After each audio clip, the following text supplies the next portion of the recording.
can start playing.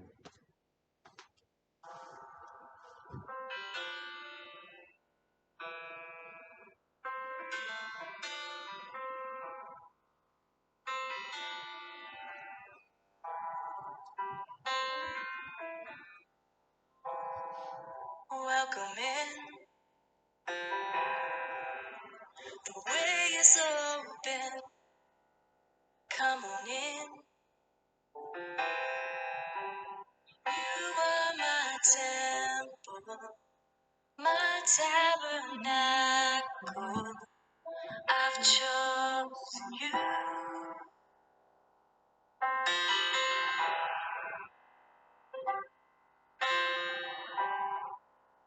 Come by. My spirit's calling deep inside. You're my beloved. There is none other I love more than you.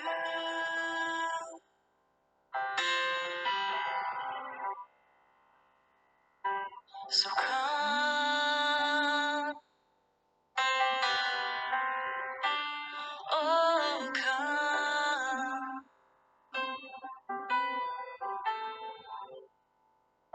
Come in my courts, come in my courts, come in my courts. I am calling you, I am calling you. Come in my courts, come in my courts, come in my courts. Won't you run to me? Won't you come to me?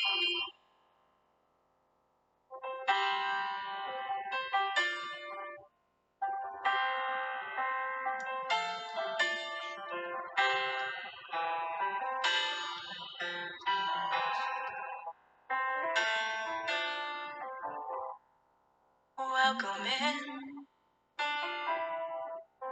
The way is open. Come on in.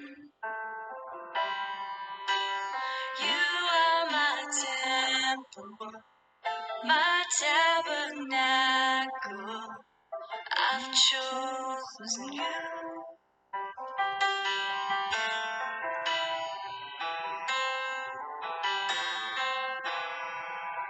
Come by. My spirit's calling deep inside. You're my beloved. There is none other I love more than you.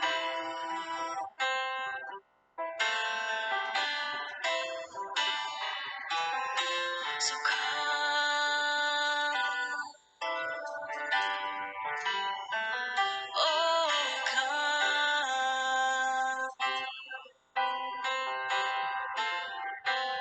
Come in my courts, come in my courts, come in my courts.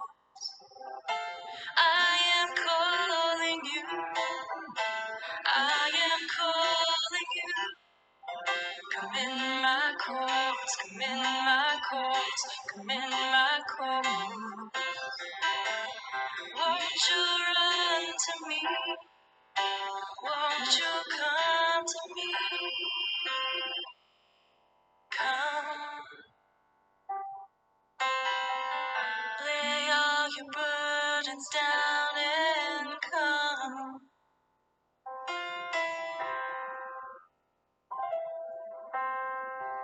All who are weary and are thirsty, lay your burdens down and come.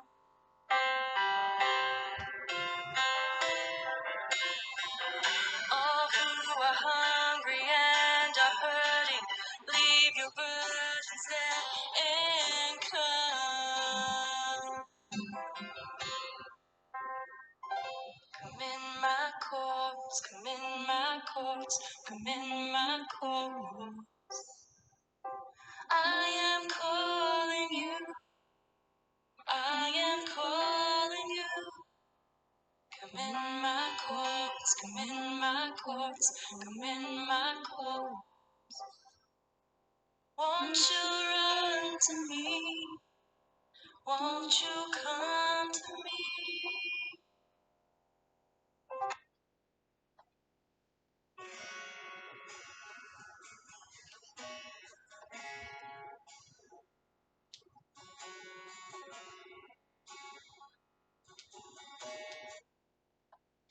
Hallelujah.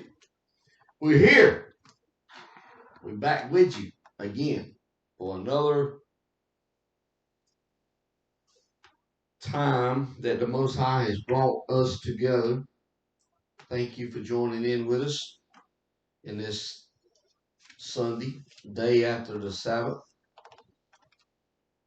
I thank you for tuning in, ones that are listening, ones that may be here. I just thank you, Yahuwah, for this day. I thank you for giving us a safe trip out of town and back. You're guided us, you directed us, you took us to our destination, and you brought us back home safely.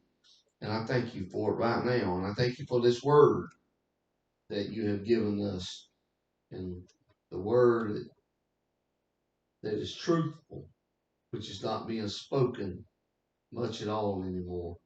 And I thank you for the guidance of your Ruach and the guidance of ones that are over us, and Michael J. Williams and the other one, Michael J. is the main one, and the Ruach that guides him guides us. And we thank you for it right now. In y'all's name we pray. Amen. How many of y'all know that Yahuwah sees things different than we do? I want to speak on that a little bit this morning. I'm going to be coming out of 1 Samuel chapter 16, and we're going to start in verse 1.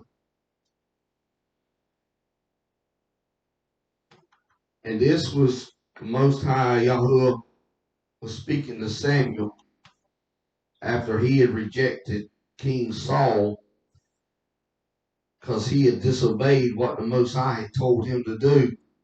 And Elohim, the Yahuwah, told Samuel to go find me another king.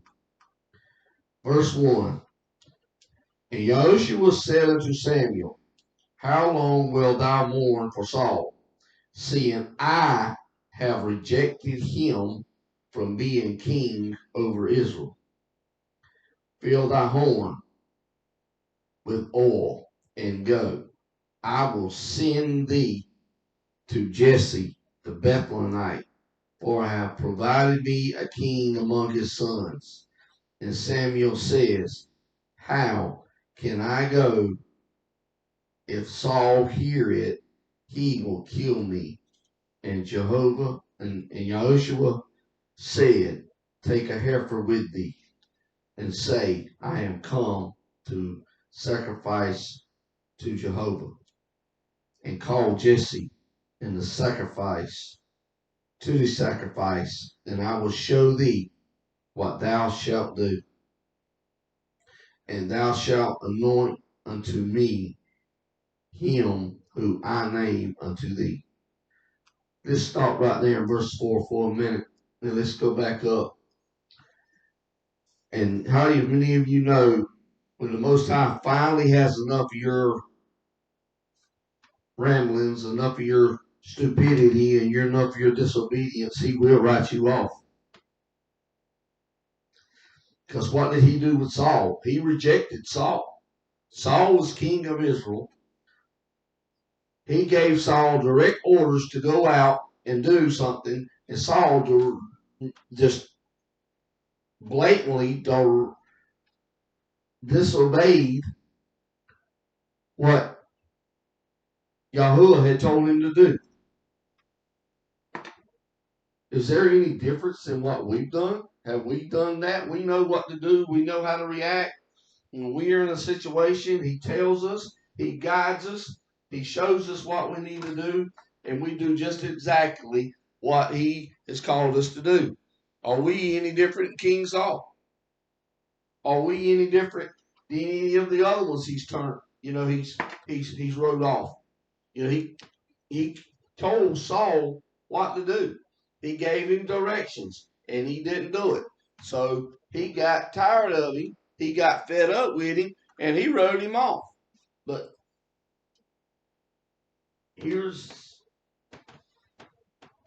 Samuel crying over Saul because Samuel loved Saul. He cared about Saul. But the Most High had to correct him and tell him, how long are you going to cry over Saul? How long are you going to mourn over Saul? Seeing I have rejected him from being king of Israel.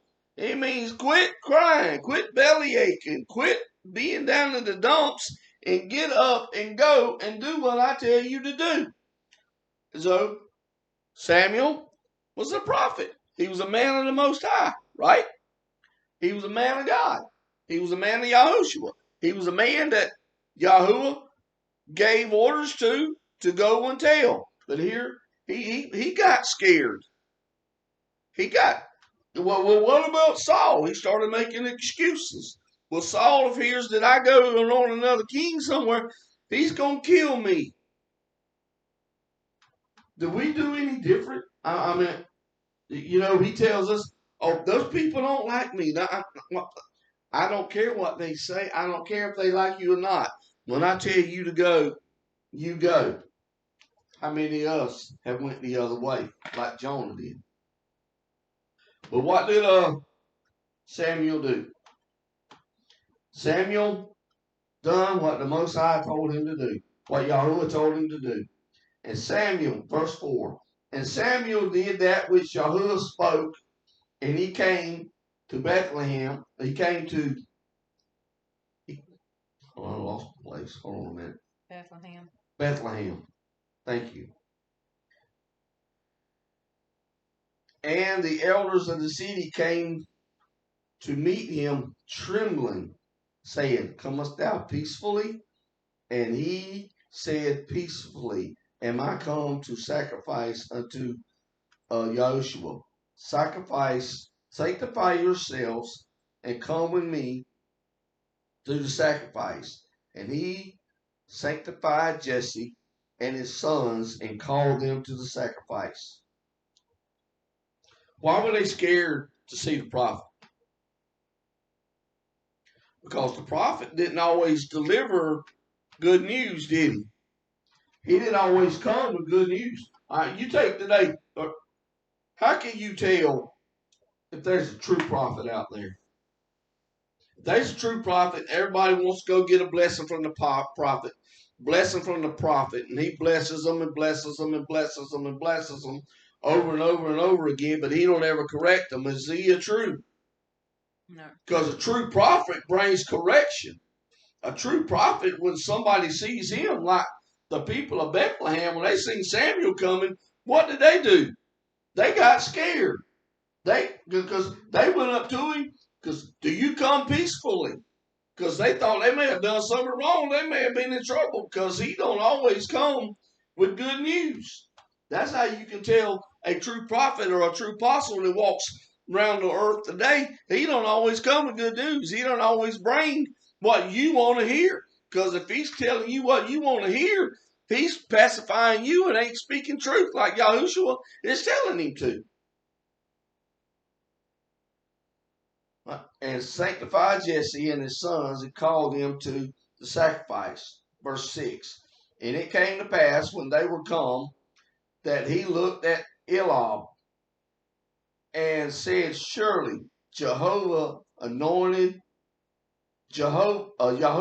anointed is before him.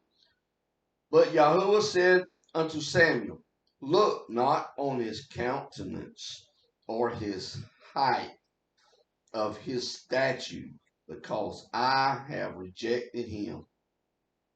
Oh my. For Yahushua sees not as man seeth, for man looketh on the outward appearance, but Yahushua looks on the heart.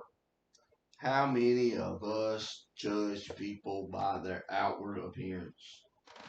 How many of us look on the outward appearance of someone? When you guys, ladies, every one of us has done it before. You walk in somewhere and you see something, and you see a nice looking lady.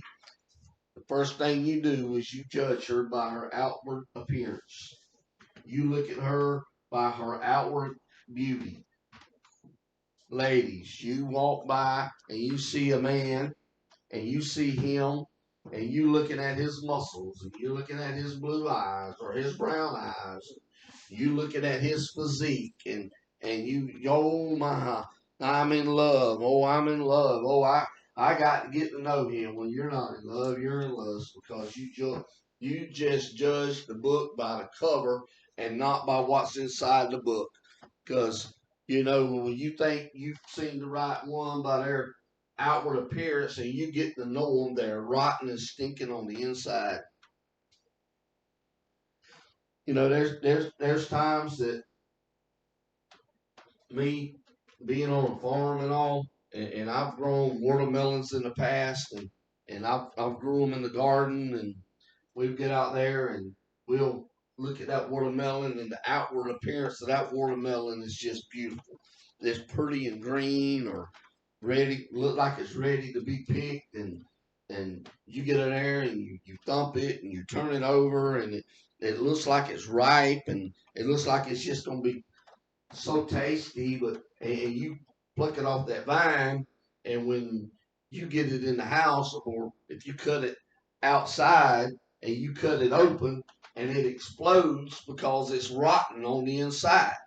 But you didn't know that until you split it open, and when it showed its inward fruit, it was rotten. How many of us have done that ourselves? Judge someone by the outward appearance. Oh man, this one right here is it. That one right there. But yet when you find out their true colors, they are rotten on the inside.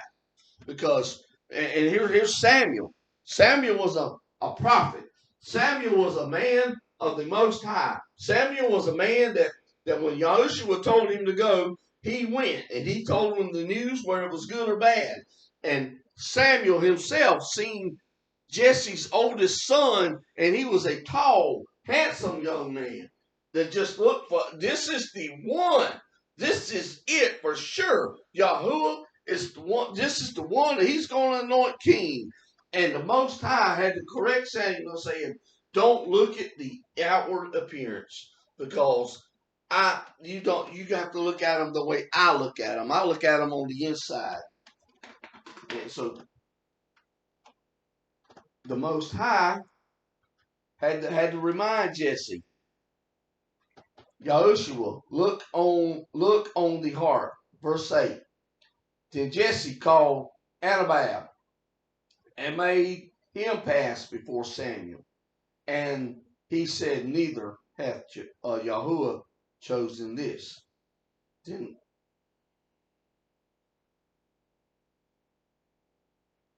Jesse made Shema to pass by. And he said, neither has Yahushua chosen this. And Jesse made 7 of his sons to pass before Samuel. And Samuel said unto Jesse, Yahushua has not chosen these. And Samuel said unto Jesse, are here all thy children? And he said, there remaineth yet the youngest, and behold, he is keeping the sheep. And Samuel said unto Jesse, send and fetch him, for we will not sit down till he come hither. And he sent and brought forth him in. Now he was ruddy and withal, of a beautiful countenance, and goodly to look upon. And Yahushua said, Arise, anoint him, for this is he.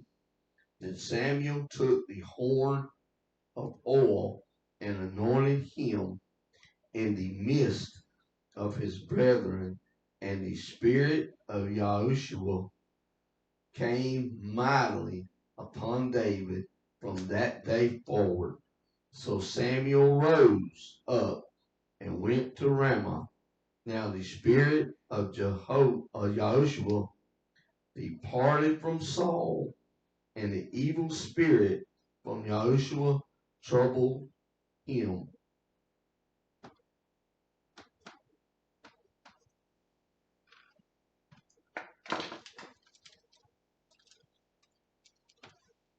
Jesse had paraded all 7 of his sons in front of Samuel, knowing that one of those was going to be anointed king over Israel. He forgot about the one that was out taking care of the sheep and was out doing his own thing.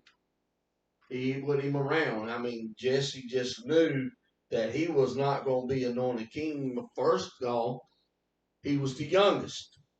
And back in that day, who normally gets anointed the king? The elder one. So here he is again. Yahushua looks at things different than we do, right? So here's David. He come, and David was a good-looking young man, because it says here he was a ruddy and he was wholesome to look at. He was good to look at. And when Samuel saw him, what did the Spirit say? This is the one. Yahuwah said, this is the one. And when Samuel anointed David king, what come upon him? The spirit of the Ruach came upon him. And what happened to Saul? It left him, and he got replaced with what? An evil spirit, a tormenting spirit. Who sent that evil spirit? Who sent that tormenting spirit? The Most High did. Yahushua did. So I'm sitting here and I'm looking at churches and people that are called theirself believers and that say that they're walking with the Most High, and they have the rottenest attitude I've ever seen in my life.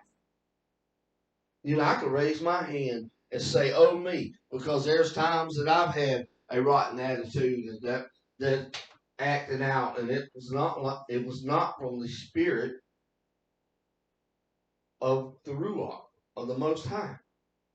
And you know, and when people will see me at that and act like that, take for instance, say if I got charged wrongfully on a bill or something, and I go back up there, or I'm on the phone with him trying to get this bill straightened out, and I cop an attitude, and I start speaking real ugly, and people that are standing out there watching me and seeing me do that, and then later on down the road, I don't see them people watching me, and later on down the road, I go up to them and I try to witness to them, and they look at me like, you the one that was being a butt up there when the lady or the gentleman charged you wrong? And then you want to come tell me that, you know, you're a hypocrite. We have to guard ourselves at all times, don't we? We have to watch what we do at all times. Because Saul thought he had it nailed down because he was the king.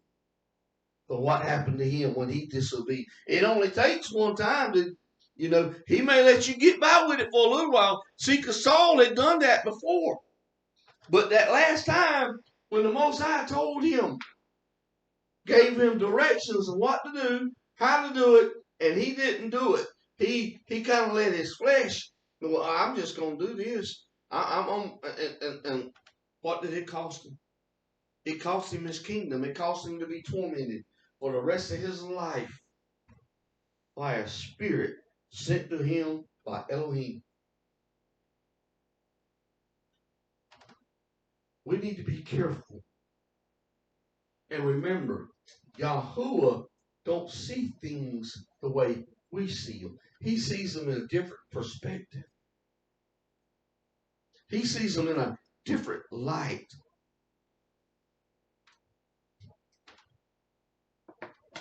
We was at an event not too long ago, and there was this young lady. I had seen the young lady before, but I've heard her sing and all. But if somebody looks at me and they say, "Oh man, I bet he can sing," by just his appearance, boy, would they be wrong? Would they be wrong? This young lady got up, she started singing, and man, you talking about a voice from the Most High. Man, she was, she was a Hebrew child, and the glory of the Most High coming out of her mouth just put goosebumps on you, because you know she was singing it from the heart. She was singing it from the heart. And oh my gosh, was it just, you know when they're up there performing, or you know when they're up there singing it from the heart. You know, when you see things like Yahuwah sees them, you'll know when people are genuine from their heart. You know when they are genuine and wanting to do, because they have that compassion to do what He has called them to do. And they don't complain about it. They don't gripe about it. They don't, they're happy to do it. They're happy to get up. And like Samuel didn't always want to do what the Most High wanted him to do. See, because he was scared to go to Jesse's house, because he thought Saul may find out and kill him. But the Most High said, "Go. I will take care of Saul. You just go." How many of us miss our destination because we don't go like the Most High tells us? He knows who we need to go talk to. He knows who we need to be around.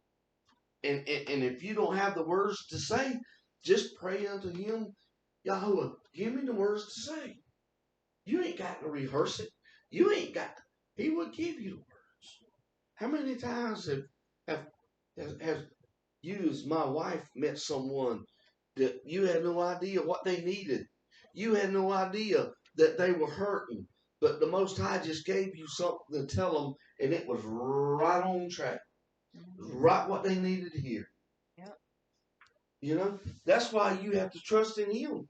That's why you have to abide in Him, and you can't look at someone else's appearance. See, because they could look beautiful. They could look like they got it going on. I seen right here recently on the news,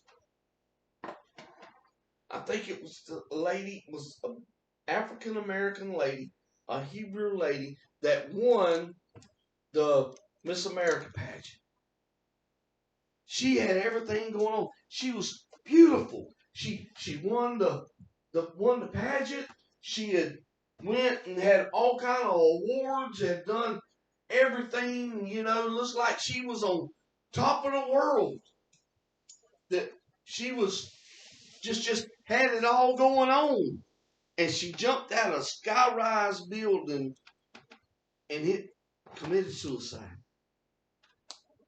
She was tormented on the end. Her outward appearance was beautiful, but the inside appearance was horrible. She was just, you know, how many have you seen? How many that just had everything they wanted? They everything they needed and just looked like put together.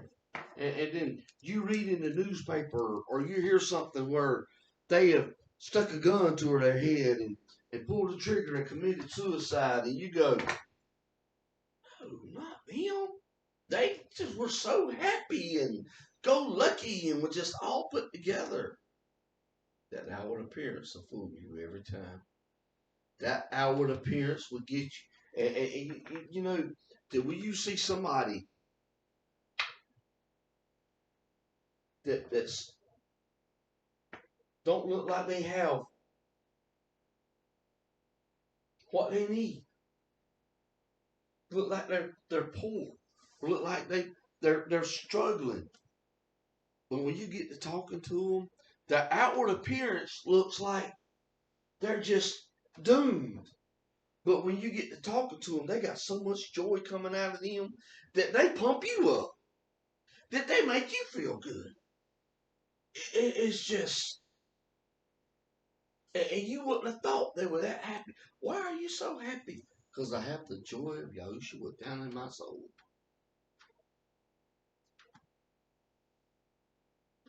Saul had everything.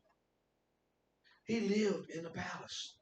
He was eating king's food because he was the king. He had all the finest things there was, but he was tormented. Tormented because of disobedience. How many of us, or how many of you that under the sound of my voice, that's tormented by that same type spirit? Lashing out at everything. Get frustrated at a drop of a hat.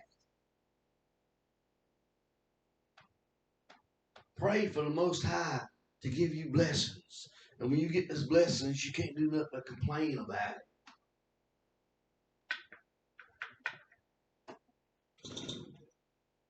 it. Oh, me.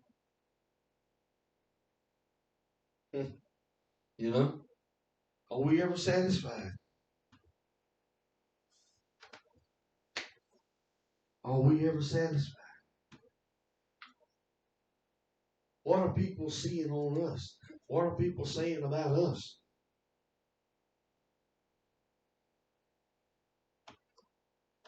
What does our heart look like? What does our inside look like?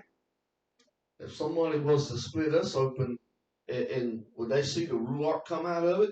Or what would they see? You want to see what you got hidden down inside of you? Let someone upset you. Let someone step on your toes. You know how many times I've seen a pastor that's speaking truth, that's teaching truth, that's walking in truth, that the prophet is coming and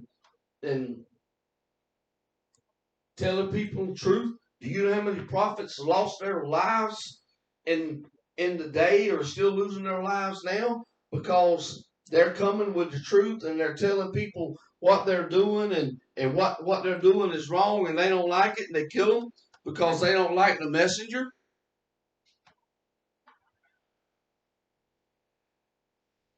You get in a situation, you think somebody's done you wrong, how do you react?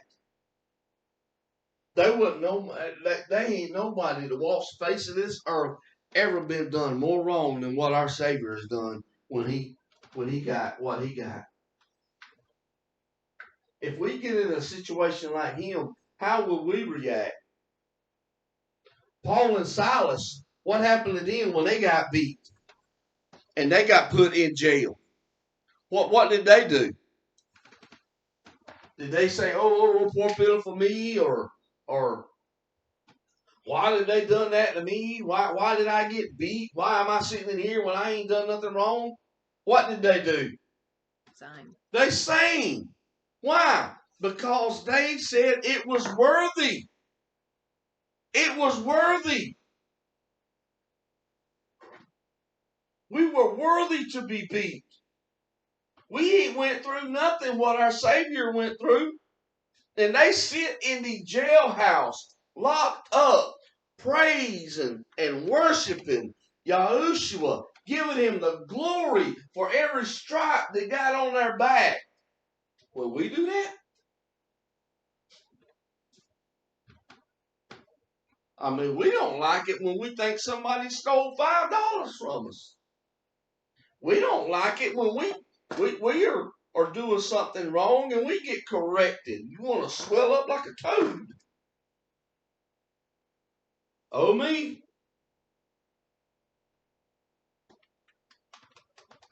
And then, you know what really upsets me? Thank you, Yahoo.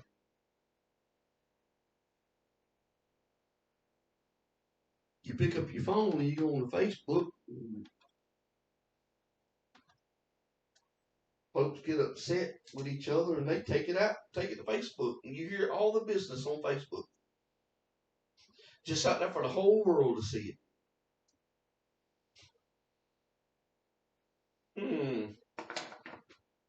Facebook ain't nothing but the devil's playground. In some cases, it's can use for good. Stop writing books and putting it all over Facebook.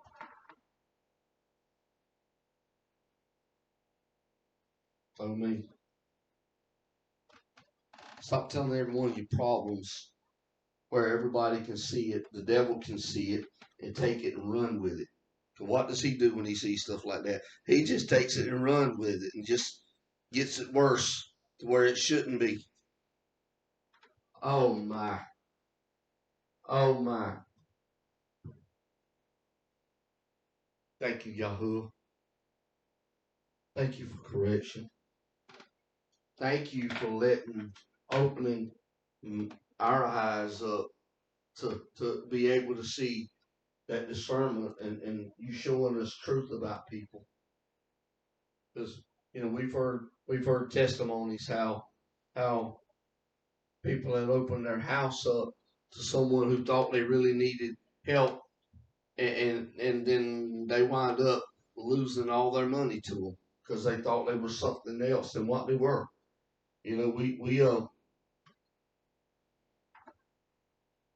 We are too quick. We don't sit. Samuel moved when the Most High told him to move. Samuel sit still when the Most High told him to sit still.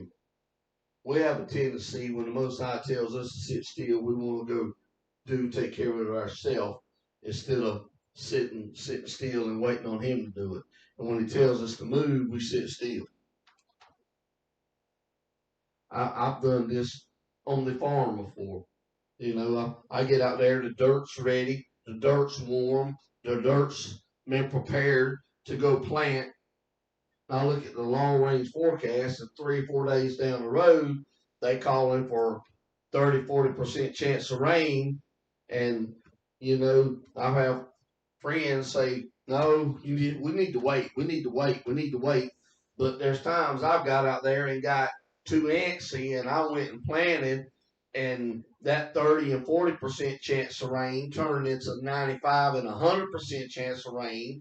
And I got 3.5, 4 inches on that crop that I had to go back out there and replant because I got too impatient and has had to go. That's the same thing with our walk with the Most High. Sometimes we just have to sit back when that horse that we're riding wants to run, and we know it's not time for it to run yet, and we have to hold back on them reins. Sometimes we let our reins go too quick, and it gets us into trouble. My wife can tell you that I don't know how many times I have watched the movie Secretariat. I love that movie. I love the will and the heart that horse had, and if Ronnie Terracott was his jockey, he come out the gate, and all the other horses come out the gate just wide open. In the Kentucky Derby and in the Preakness, he was last place in that race. He was the last horse he was the last place. But when Ronnie finally turned those reins loose and said, "Go get him, big boy," what happened? He shot it there like a rocket, and he just ran past everyone. Why? Because he held him back and let all the other ones get tired and get wore out, or he just took off. Sometimes we just need to hold our reins back just a little bit and sit and read just a little bit more and sit and study just a little bit more and prepare ourselves a little bit more to face what we're going to have to face out there instead of jumping into the race when we're not supposed to and we get eat up by the lions because we're not prepared. Every time Samuel went somewhere, the Most High gave him instructions. He prepared him. And as long as he followed those instructions, even though he got in his flesh sometimes and judged Jesse's sons by their outward appearance, he still heard the Most High when he told him no. No, he's not the one. No, he's not the one. Surely this, nope, that's not him. That's not him. And he goes, "Jesse, do you have any more sons?" "Yeah, I got one out in the meadows taking care of the sheep." After 7 times. After 7 times. He goes, "Well, call him." And Jesse sends people out there. "Oh, he ain't the one. He's my youngest son. He's just a ruddy young lad." But guess what? He was the one. He was the one. I'm the type person over the years, it's not every time, but over the years, I have picked, when I've gotten dogs, I went and picked the run of the bunch. The littlest one of the bunch. And guess what happened? Why do you want to run? You know what David was in Jesse's family? David was the run. David was the youngest one. He was the run. You know what happens sometimes when you pick the run? A lot of pick the run. They want the run. Why? Because the runt is the smallest one of the bunch. But when it comes time for the mom to lay down and them to get fed, it may be the littlest one of the bunch, but it's got to be tough because it's got to get in there and get its milk too. And it will work in its way. And sometimes, I'm going to say 8 out of 10 times, the runt turns out to be the best dog in the litter. Mm-hmm. Turns out to be the best one. You know, the one that you don't think is going to fit is the one that's going to work out the best. Because the Most High knows their heart, knows what they have living in their heart, and we're not judging their heart. We're not judging what their heart is. We're judging the outward appearance. How many times have you seen a couple? What in the world is she doing with him? I mean, she's beautiful and gorgeous. Look at him. That is one ugly dude. But you know what? But he's just as good as gold on the inside. That's right. He's beautiful. Same way. What is he doing with her? That sure ain't no princess he's got on his arm. Because they're judging her from the outward appearance. Like Leah was. Like Leah. Leah, in her eyes, was ugly. But what did it say? She was beautiful. Her form. Her form was beautiful. And she made a good wife, didn't she? She made him, she took care of him. And he wound up loving her.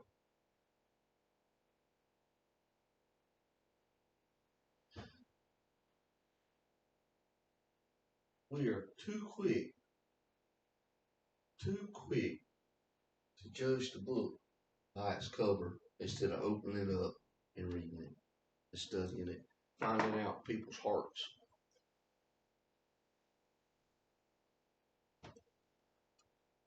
Finding out people's heart.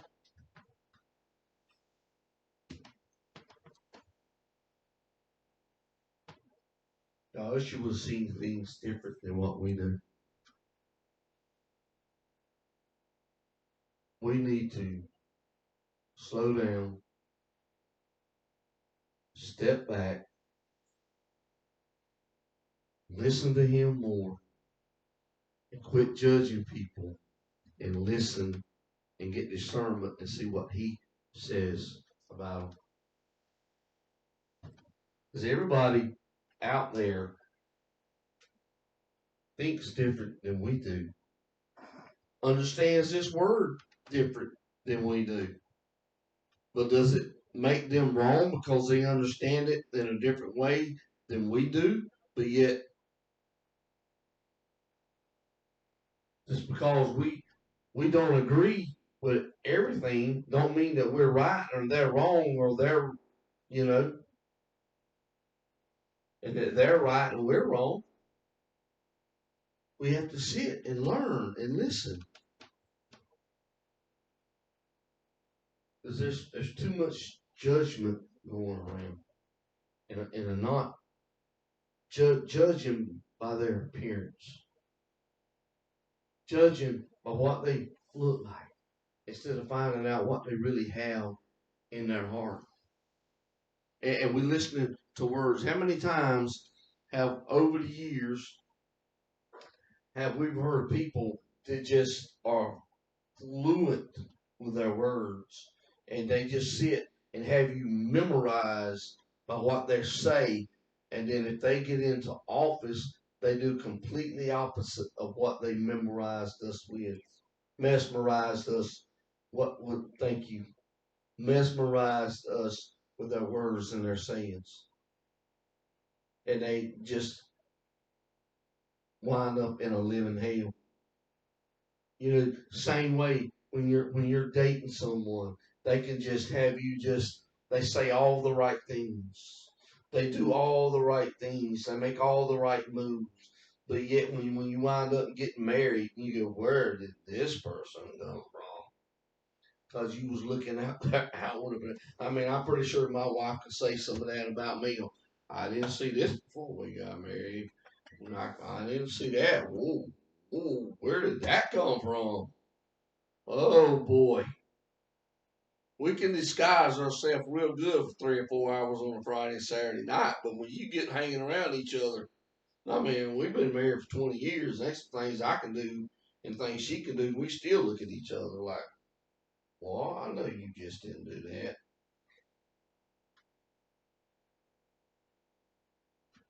I think we know each other pretty good by now.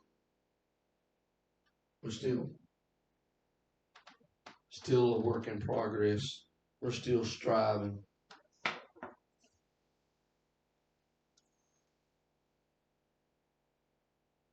There's times that I am really glad. You know, I'm sitting back and I'm starting to look at things the way Yahuwah does, and getting to know somebody before you start judging them. You know, because the first couple of times you can get with them, you think, you know, I got some friends that I really enjoy being around. You know, we got time to know them, and you got time to talk to them, and we have so much in common. I have a friend that lives down in Lakeland, Florida, that's just he and him are so much alike that it's scary.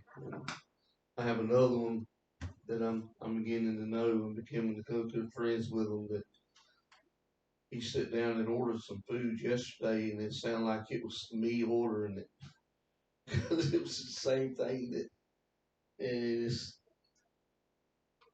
Most High.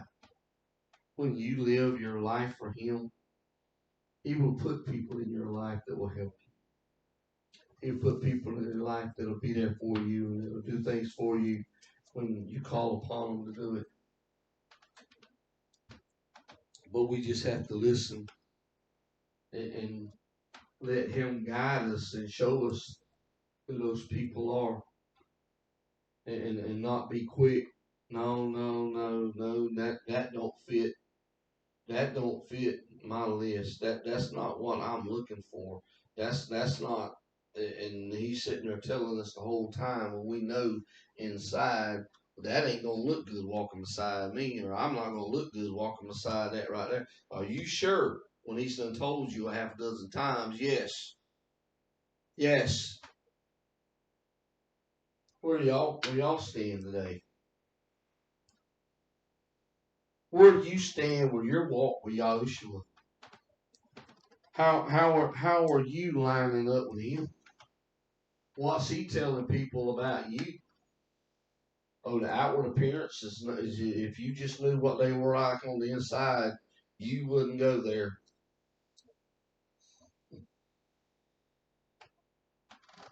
What where are you at? What's your walk like?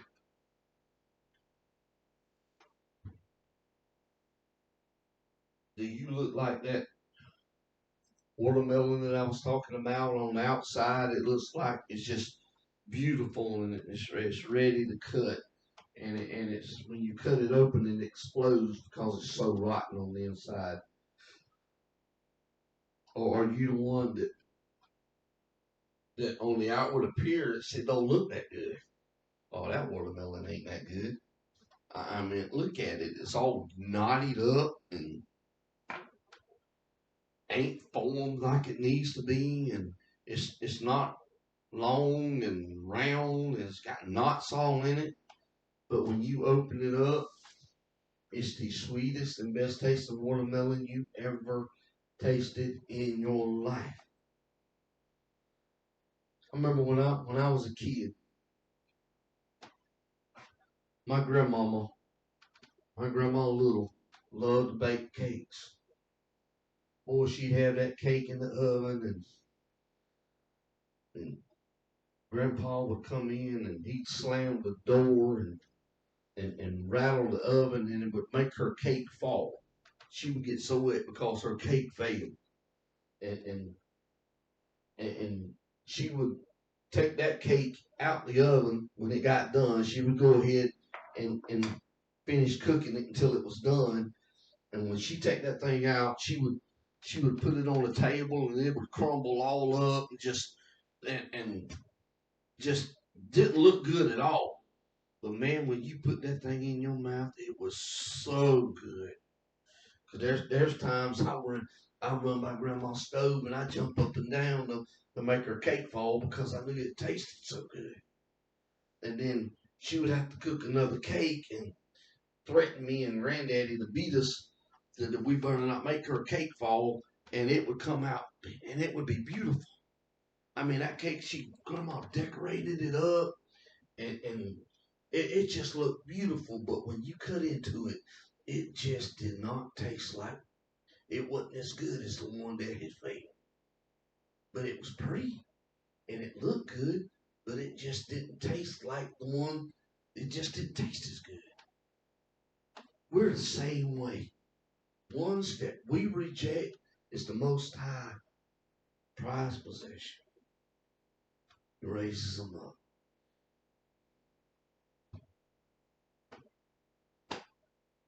We just need to listen to what the Most High has to say. How are y'all today? How are you walking with the Most High today?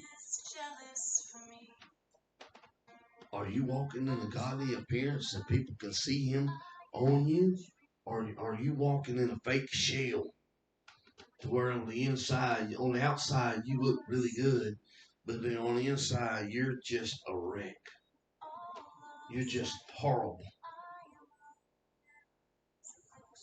Where do you stand today? Today is the day for you to start walking and cleaning your insides up. I seen a testimony of a man the other day, showed a picture of his foot, and his foot looked horrible. I mean, it looked like something out of a horror movie. It looked so bad. And the doctors had done told him that he was going to have a toe or a foot amputated. Toe. And no. He trusted in the Most High. He prayed to the Most High.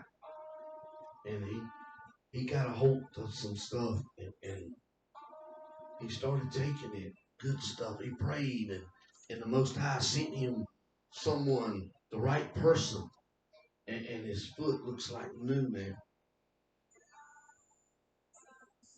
When it looked like it was gone, he trusted. I don't care what it looks like, Yahuwah. You can heal my foot. And you know, he didn't trust in pharmaceuticals, because pharmaceuticals didn't do no good. He finally trusted in someone that brought him some whole food nourishment, some good stuff. And he started, why not? He took them, because the Most High told him to take them. And his foot, he's having to walk around with a boot and a cane, but you know what? He's still walking on his foot, and it's looking new. It's not the outward appearance. It's what's on the inside. His foot like it was gone, but now look at it. It's never too late. Y'all may think, if you knew what I've done. If he knew, he knows what you've done. He knows everything that you do. And all you got to do is ask for forgiveness. Trust in the Most High. Romans 10, 9 and 10 states that if you confess that Yahuwah died on that cross and shed his blood, and Elohim rose him on the third day, and if you believe in that, and you ask for forgiveness, you'll be forgiven and be renewed. Your inside will be like that man's foot, where it's just all rotten and ugly, but it started healing. Where did the healing come from? The healing comes from the inside out, don't it? Obedience. Your healing starts on the inside and comes outward by being obedient to the word, by doing what the Most High has called you to do, by doing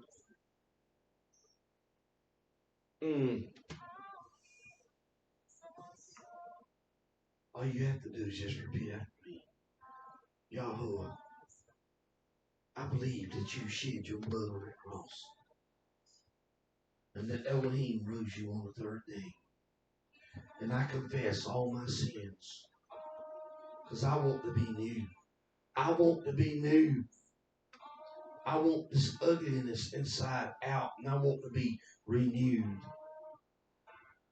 And when I get a renewed heart, the outside will fix itself too, because it will show on me.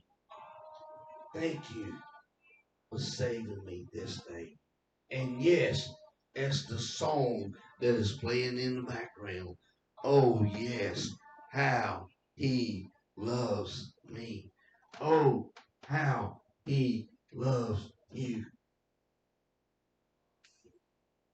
Me and my wife was out of town for a couple of days. And boy, let me tell you something, when we pulled back up in this yard,